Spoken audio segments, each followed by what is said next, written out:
morning students. Welcome to the class of science. Today in the continuity of the previous lecture, we are going to discuss the extraction of metals with moderate reactivity. Right? Students, we already see in the reactivity series that these were the metals, like these metals were on the top, they have high reactivity series. They have high reactivity, and these metals have moderate reactivity, and these are metals with low reactivity. In the previous lecture, we discussed the extraction of metals with low reactivity. Today we will discuss the metals of moderate reactivity, their extraction, right? These metals are manganese, zinc, iron and lead. First of all, we will take the metal zinc. Zinc occurs in two forms. First is zinc blend, that is zinc sulfide, and second is zinc carbonate, that is calamine. We also call it as calamine. Now first we will see how the zinc sulfide get extracted from its ore. Zinc is get extracted from its ore. Now we have taken zinc sulfide. We have done what we have done? Roasting.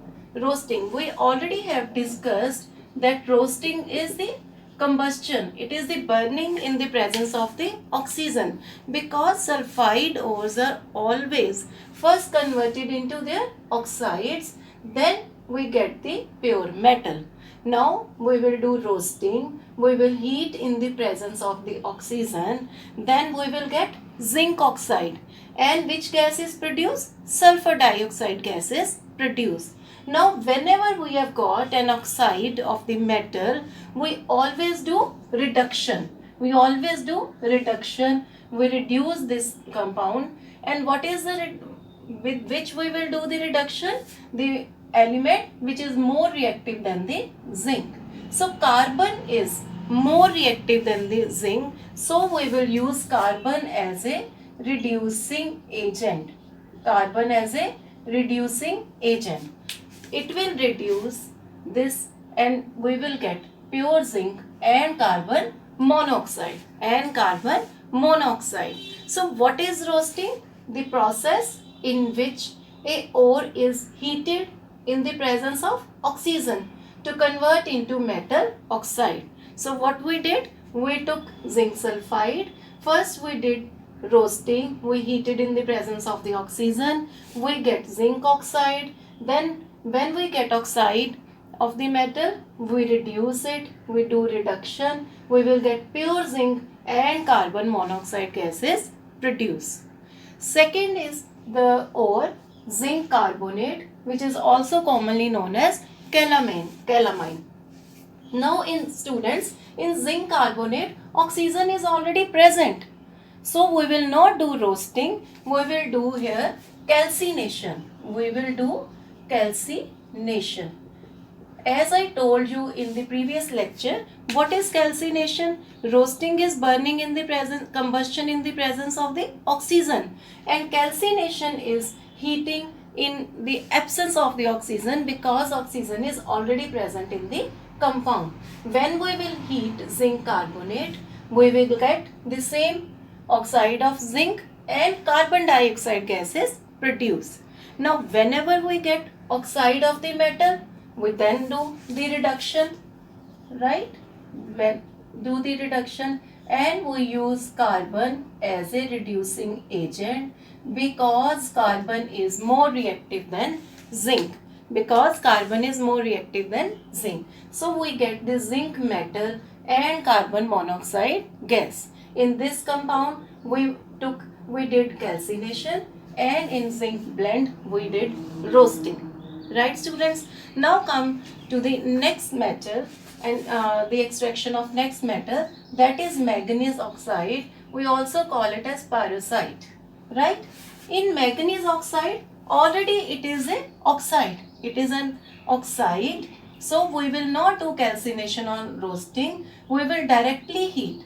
Okay? We will directly heat with aluminium. Why we have taken aluminium as a reducing agent, not carbon? Because carbon is here. carbon is less reactive than manganese, is less reactive than manganese. Right students, here it comes like carbon here comes, carbon is less reactive than manganese. So we will not use carbon as a reducing agent with manganese oxide. Now we will use aluminium because aluminium is more reactive than manganese. Now we will get aluminium oxide, it is aluminium oxide, and pure manganese is formed. Right? We will get pure manganese metal. By this process, by direct reduction, or it is also a displacement reaction, right? Because aluminium was more reactive than manganese, so we did this reaction. Now next come the iron metal. Iron is found in the form of the hematite. Iron is formed in the form of the hematite, which is Fe2O3. Now again it is oxide, right? It is oxide. So we will directly heat it with aluminium. Now again, why we have used aluminium? Because here carbon is more reactive than iron, but we took aluminium because in most of the cases aluminium is used to as a reducing agent when we do reaction with the iron. Now we will do this reduction and we will get iron as a pure metal. When we have got, students, oxides, right? Oxides. So there is no need to do calcination or roasting because calcination and roasting is required to make oxides of the metal. So when we have direct oxides of the metal, so no need to do calcination or roasting. We will directly reduce them with a reducing agent. Here aluminium is the reducing agent, and we will get the metal. One thing more, students, when this reaction occurs, lot of heat is produced. So iron is always formed in the molten state because temperature is so high. The iron is formed by this process is always in the molten state. It is also used for welding purposes because it is in the molten form. It is a strong exothermic process because lot of heat is evolved. Right, students? So we did extraction of metals with moderate reactivity like we did with zinc, and second was manganese and was iron. Right, student? That's all for the today. In the next lecture, we will study the extraction of metals with high reactivity. Right, student? Thank you. Have a nice day. Stay home. Stay safe. Thank you.